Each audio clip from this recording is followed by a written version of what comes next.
Então, muito bem, seja bem-vindo aqui à terceira aula do Concentração Turbinada e agora a gente vai aprender a fazer a concentração em blocos. Concentração em blocos é um conceito muito simples em que a gente vai dividir nossos períodos de concentração em intervalos menores ou blocos de concentração menores para que dessa forma a gente consiga manter a concentração em um nível elevado por mais tempo no longo prazo. Então, como é que a gente faz essa concentração em blocos? A gente vai usar aqui os modos cerebrais e a gente vai usar uma técnica chamada Pomodoro. Dos modos cerebrais, existem dois modos que regulam o funcionamento do nosso cérebro. E quando a gente está em um desses modos, automaticamente a gente sai do outro modo. Então, eles nunca acontecem ao mesmo tempo, eles estão sempre intercalando a atividade de um para o outro. Esses modos são o modo focado e o modo difuso. O modo focado é aquele modo de concentração máxima. É aquele modo em que a gente está totalmente imerso em uma atividade e ignora totalmente as coisas que acontecem ao nosso redor.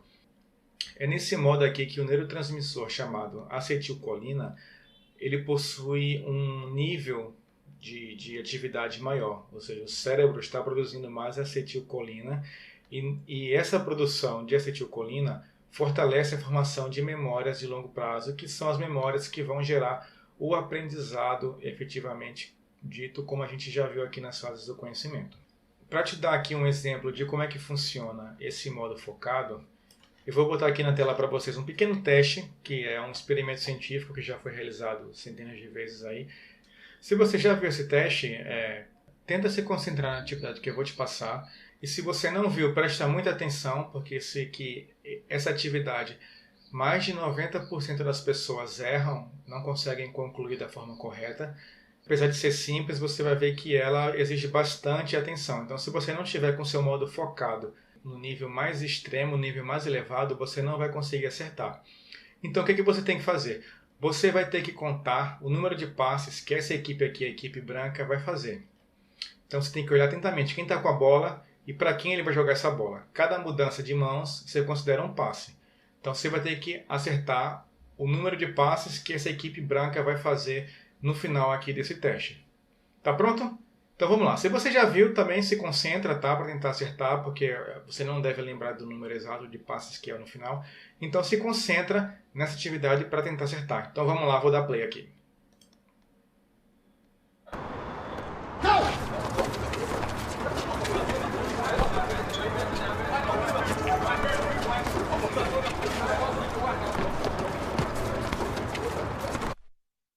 The answer is 13. Ou seja, são 13 passes foram feitos. Mas agora vem aqui uma observação. But did you see the moonwalking bear? Você viu um urso fazendo o moonwalking?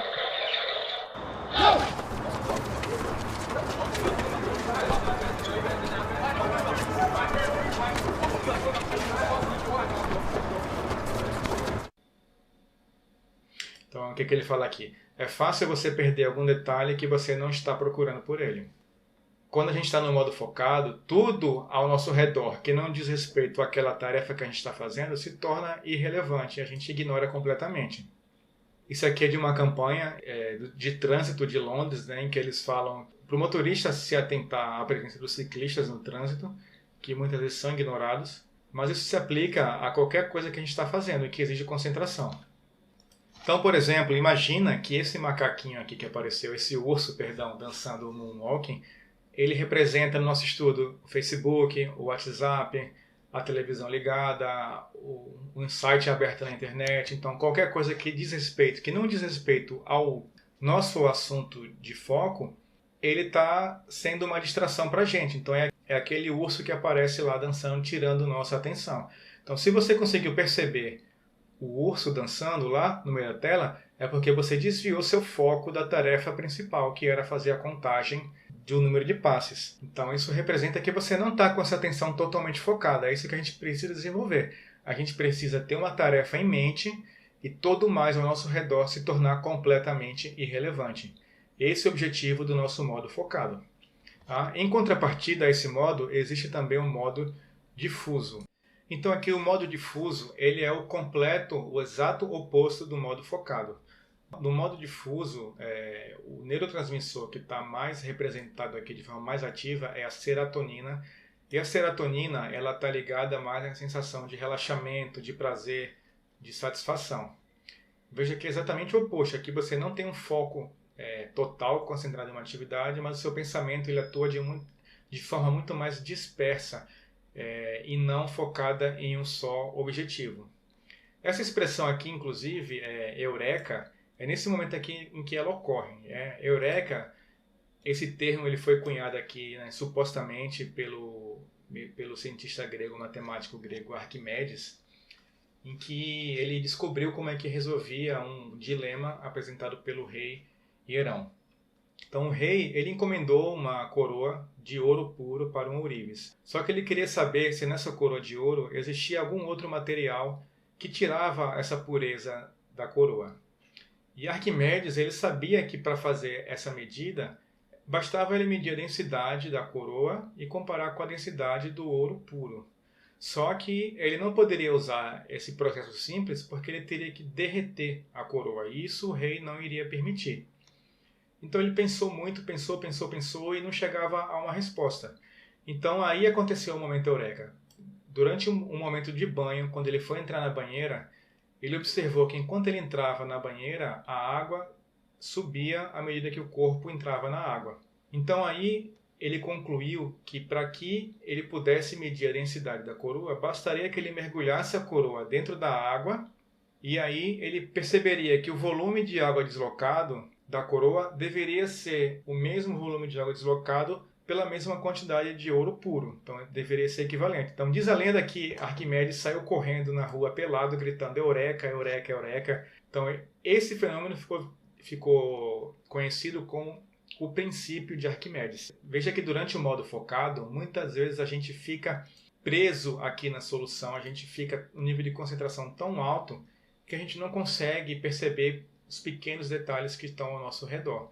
E esses pequenos detalhes, eles podem fazer a diferença entre você chegar à solução de um problema ou não. E tem um exemplo prático de como aconteceu isso comigo. Eu fui bancário por mais de 10 anos e eu não trabalhava no caixa, eu trabalhava no atendimento à pessoa jurídica, mas uma época, devido à greve dos caixas, os nossos clientes, pessoa jurídica, sempre levavam malotes. E a gente não podia deixar a empresa sem atendimento. Então eu tive que ir lá para o caixa, o gerente pediu, eu fui abrir um caixa para que pudesse processar os malotes das empresas. Como eu não tinha experiência de caixa, apesar de já ter curso e tudo, mas não atuava efetivamente, eu cometi um erro na hora de fazer o fechamento do caixa e fiquei no final do dia com uma diferença de R$200. Então eu no momento da atenção lá estava totalmente focado enquanto essa diferença procurava, fazia conta, somava, ressomava, olhava tudo e não conseguia encontrar essa diferença. E fui para casa preocupado, já achando que ia ter que perder esse dinheiro. Poxa, quis ajudar, acabei saindo no prejuízo, vou perder R$200. E fiquei com essa preocupação na cabeça e fim do dia fui para casa e fiquei vendo televisão, fiquei lá tentando esquecer esse problema e fui dormir. E aí quando eu estava dormindo, no meio da noite, eu acordei assustado assim e eu falei, já sei, descobri. Eu arrumei o dinheiro errado porque no banco é assim. As notas de 10, a gente coloca todas as notas de 10 juntas, de 10 em 10, e dobra no meio e faz um bolinho de notas. A gente sabe que naquele bolinho tem R$100. Só que na nota de 20 a gente coloca só 5 notas e dobra, para que aquele bolinho também tenha R$100.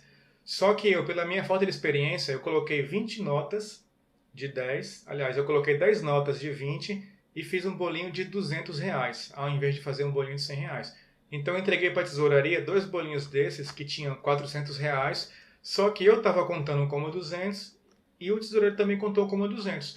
E na hora, não sei como esse pensamento me veio à cabeça, mas foi no momento que eu estava completamente difuso. Eu não estava pensando mais naquela tarefa. Eu estava tentando relaxar, eu estava com a serotonina dominando o meu cérebro. Então, do nada, no meio da noite, sonhando, eu acordei assustado e descobri onde estava o problema. Veja que essa solução aqui só chegou porque eu fiquei no modo focado, o tempo que foi preciso. E no modo difuso, a pergunta que ficou em aberto aqui, ela está sendo processada em segundo plano na nossa mente. Mesmo que a gente diretamente não esteja focado no problema, No segundo plano, a solução vai estar lá dentro da nossa mente sendo processada e o cérebro procurando encontrar a solução para aquele problema. Então, graças a isso, eu cheguei a essa solução. E essa já fica uma dica também para você que está fazendo algum teste, algum exame, por exemplo, em que você ficou preso em alguma questão complicada e você, principalmente nas questões de exatas, né, que exigem mais raciocínio, a gente ficou preso e não consegue chegar a uma conclusão, não consegue achar a resposta. Então, qual que é o ideal a fazer? É a gente ignorar aquela questão, deixa ela em aberto, deixa ela em segundo plano na nossa mente. O cérebro vai estar procurando a resposta dela. A gente vai fazer outras questões, de preferência mudar até de exatas para humanas, responder uma questão de direito, uma questão de português. E aí, depois de a gente esgotar a outra matéria, a gente volta para aquelas questões que ficarem abertas e a gente vai. A tendência é que a gente tenha mais facilidade de encontrar a resposta para elas. Nem sempre é possível, mas é uma tentativa, né? Se no modo focado não deu, a gente vai para o modo difuso e tenta achar esse equilíbrio. Então, nosso objetivo aqui é sempre buscar o equilíbrio entre esses dois estados. Existe um tempo específico para a gente estar focado e um tempo específico para a gente estar aqui no modo difuso. E é isso que a gente vai ver aqui na próxima aula na técnica Pomodoro. Então a gente se vê lá, daqui a pouco a gente volta.